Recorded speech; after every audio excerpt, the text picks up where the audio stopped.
Hello students. तो आज करेंगे हम अपना topic management of working capital. As आप सब लोग जानते हैं वर्किंग कैपिटल क्या होती है।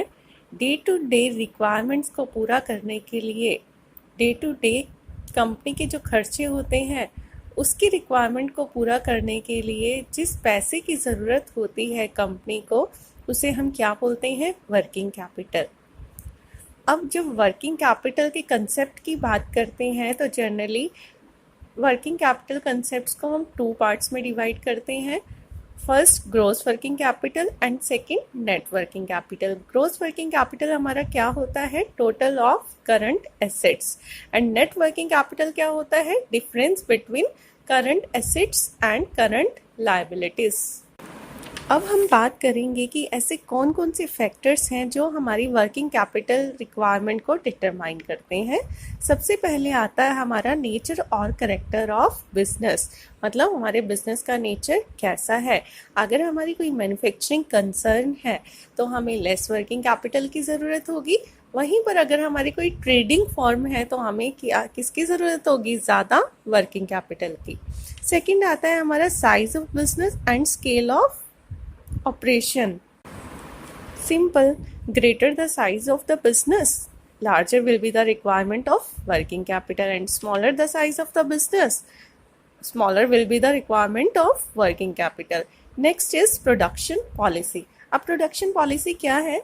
देखिए, कई बार कंडीशंस ऐसी होती हैं कि जो हमारा प्रोडक्ट होता है वो सीजनल प्रोडक्ट होता है, तो उसमें हमें क्या होता है, एक टाइम पर ज़्यादा कैपिटल की रिक्वायरमेंट होगी रॉ मटेरियल परचेज करने के लिए। वहीं जब स्लम टाइम होता है उस टाइम ज़रूरत नहीं होगी। जैसे हम विंटर वियर्स की बात करते हैं, विंटर्स में ज़्यादा ज़रूरत होगी, तो वर्किंग कैपिटल की रिक्वायरमेंट इस केस में कम होगी। ऑन द अदर हैंड, अगर हमारा कोई कॉन्टीन्यूस चलने वाला बिजनेस है जिसकी पूरे साल डिमांड रहती है, तो उस केस में हमें वर्किंग कैपिटल की रिक्वायरमेंट ज़्यादा होगी। नेक्स्ट आता है manufacturing process, length of production cycle.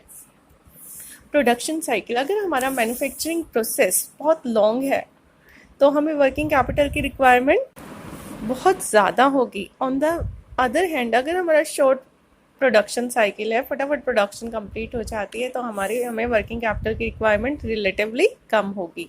उसके बाद आता है सीजनल वेरिएशन।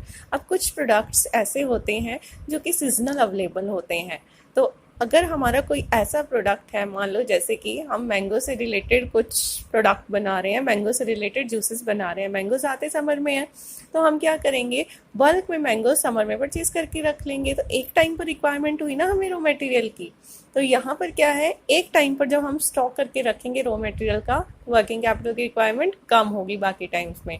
लेकिन अगर कोई ऐसा प्रोडक्ट है जो पूरे साल मिलता रहता है और हमें जब ज़रूरत हो हम तभी रॉ मटेरियल परचेज करते हैं, तो हमारी वर्किंग कैपिटल रिक्वायरमेंट कम होगी। आगे बात करते हैं वर्किंग कैपिटल साइकिल की।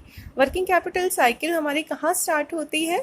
स्टार्ट होती है हमारे रॉ मटेरियल परचेज करने से और ख़त्म होती है वापस से रॉ मटेरियल को कैश में कन्वर्ट करने से। तो वर्किंग कैपिटल साइकिल हमारी जितनी लॉन्ग होगी उतनी ज़्यादा हमें वर्किंग कैपिटल की रिक्वायरमेंट ज़्यादा होगी, और जितनी हमारी वर्किंग कैपिटल का पीरियड शॉर्ट होगा उतनी कम हमें वर्किंग कैपिटल की रिक्वायरमेंट होगी। नेक्स्ट आता है rate of stock turnover. Stock turnover कैसे डिटरमाइन करता है? जितना हायर स्टॉक टर्नओवर होगा उतनी हमें वर्किंग कैपिटल की नीड ज़्यादा होगी, और स्लो स्टॉक टर्नओवर तो हमें वर्किंग कैपिटल की रिक्वायरमेंट कम होगी।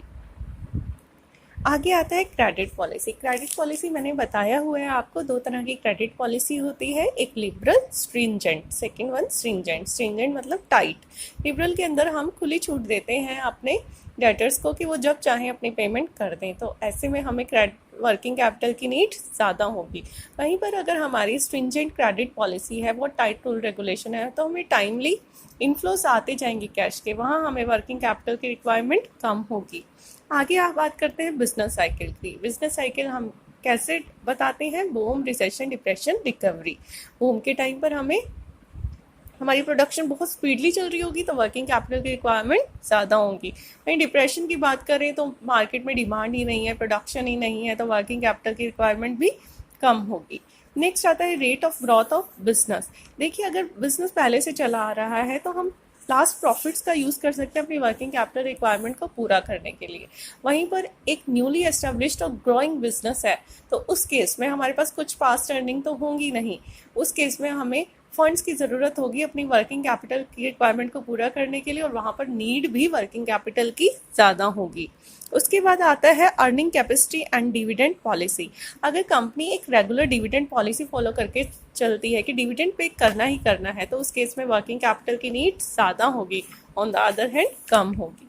नेक्स्ट आता है प्राइस लेवल चेंजेस। अगर मार्केट में एकदम चीज़ों के रेट बढ़ जाएं, रॉ मटेरियल के रेट बढ़ जाएं, लेबर के रेट बढ़ जाएं, इन्फ्लेशन आ जाए, तो वर्किंग कैपिटल की नीड्स ज़्यादा होंगी, और अगर डिफ्लेशन है तो नीड कम होगी। अदर फैक्टर्स भी हमारे इम्पैक्ट डालते हैं वर्किंग कैपिटल की रिक्वायरमेंट को, जैसे ऑपरेटिंग एफिशिएंसी। ऑपरेशन जितने अच्छे से कंप्लीट करेंगे, वर्किंग कैपिटल की रिक्वायरमेंट कम होगी। मैनेजमेंट एबिलिटी हो गया, मैनेजमेंट जितने स्किल्ड होगी उतना खर्चा कम होगा, तो वर्किंग कैपिटल की रिक्वायरमेंट भी कम होगी। इरेगुलरिटी ऑफ सप्लाई इरेगुलर है, तो उस केस में वर्किंग कैपिटल की रिक्वायरमेंट ज़्यादा होगी।